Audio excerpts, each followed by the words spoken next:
What is good, guys, and we're taking a look at the high-grade Unicorn Gundam Banshee Norn Destroy Mode. As most of you know, this is seen from Gundam Unicorn. Actually, there's an ongoing series remake of the anime OVA itself. Straight looking at it, the psycho frame is quite different from the standard Banshee. While this one has clear orange parts, the standard Banshee has a yellowish color instead. In addition to that, the navy blue also helps pop the psycho frame too. Of course, panel lining is not really required, but you really need to mind the gate placement. There are really bad nub marks. Also, this is a bootleg, but stickers are okay on this one, and it's up to you if you want to paint them instead. Of course, with an almost similar look to the standard Unicorn, the posability is not that different.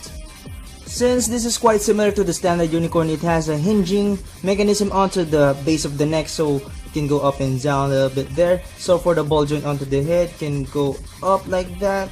So for some flight poses, but not really looking up that much.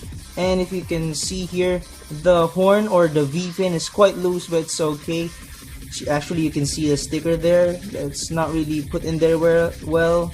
And anyway, stickers here for the shoulder here, if you can see there. It's not really that obvious, but still, it's a sticker.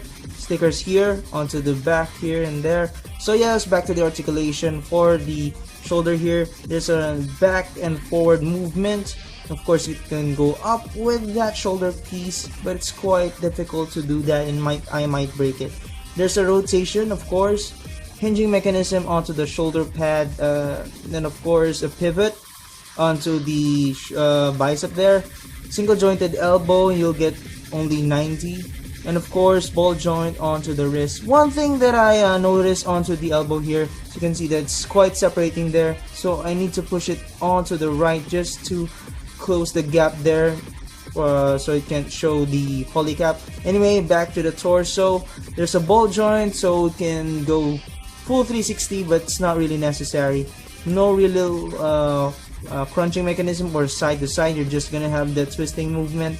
A little bit loose onto the front skirts here. Of course, I separated them, and it's quite loose. For the side skirts, yes, a little bit more out to the outward mechanism there.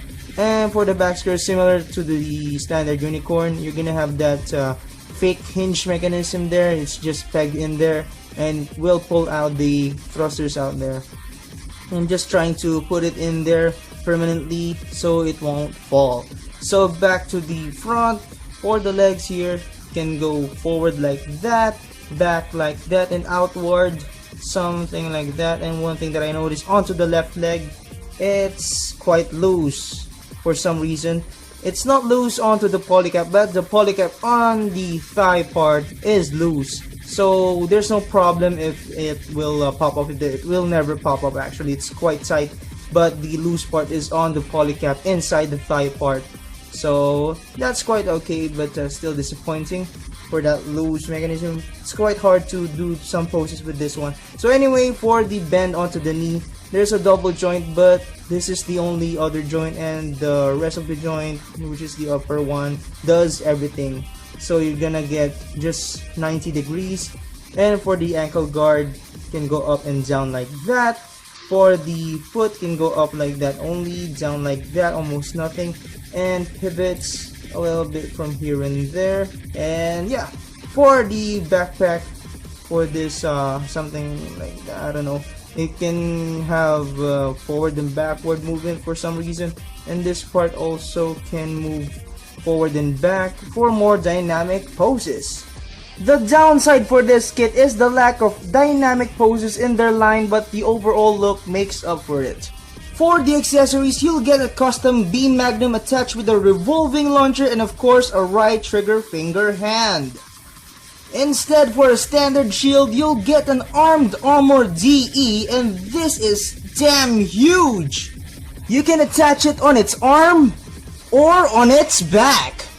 Weirdly enough, you get 4 beam saber hilts, which is here, here, and on to the backpacks, but you will get no beam effects, except for the beam effect for the revolving launcher.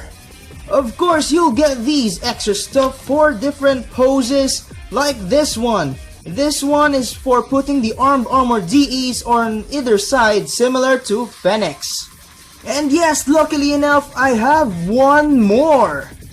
Definitely get this kit if you're a solid fan of Gundam Unicorn, or if you like tall Universal Century mobile suits.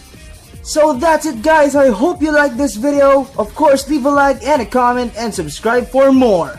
I'll see you guys next time. Peace.